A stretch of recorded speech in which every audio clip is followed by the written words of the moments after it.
लड़की के नाम बहुत लोग बोले बने मोनिका महिला शीला की जवानी मुनी बदनाम हो इवेंट की भोजपुरी में हम लोग जब छोटी छोटी रही लोग मैंने भोजपुरी में कुछ ना मैंने कहा तो ना बोलो तो अब से एक गाना इंडिया के पापा बगल वाली जान वाले की सलून बिपाशा लेकिन यह बात अगर खेसारी लाल यादव का देता है लुलिया का मांगे केहू नहीं से बोले वाला यह बात अगर खेसारी लाल का देता है तो सारा दुनिया दुश्मन हो जाता और दूसरा में वो दुश्मन भोजपुरी इंडस्ट्री के मेरा भाई बन गया है तो ऐसा तो हरी राजनीति भोजपुरी में मत हो।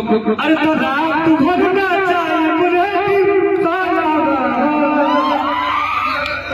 देखिए सबसे बड़ा चीज है कि गाना बजाना में केहू के व्यक्ति विशेष फोटो देके केहू के बाप के नाम लेके अगर गावा जाता वो गलत चीज है। गाना बजाना ही मजा है ये संस्कृति में हम के सदियों से लोग मजा ले रहे हैं ये मनोरंजन चीज है एकरा के दिल में नहीं लेवे कि हमारा का हुआ होता है और सिर्फ वो इंसान के विरोध जिस इंसान को प्यार करने वाले करोड़ों लोग हैं।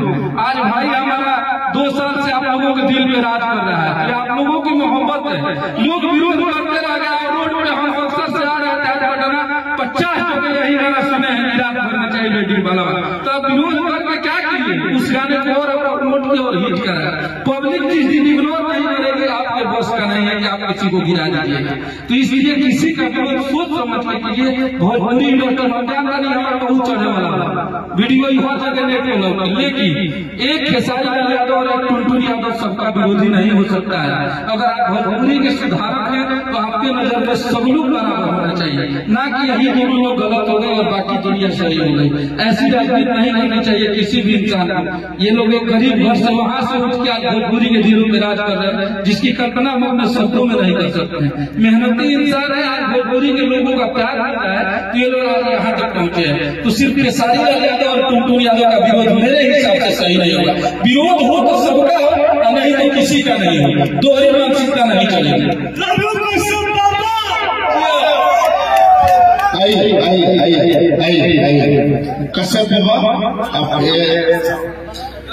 विरोध होना चाहिए मजबूती से होना चाहिए सबका होना चाहिए लेकिन विरोध होने से पहले इतिहास देखना चाहिए कि कौन किसके इतिहास को कितना गंदा किया है।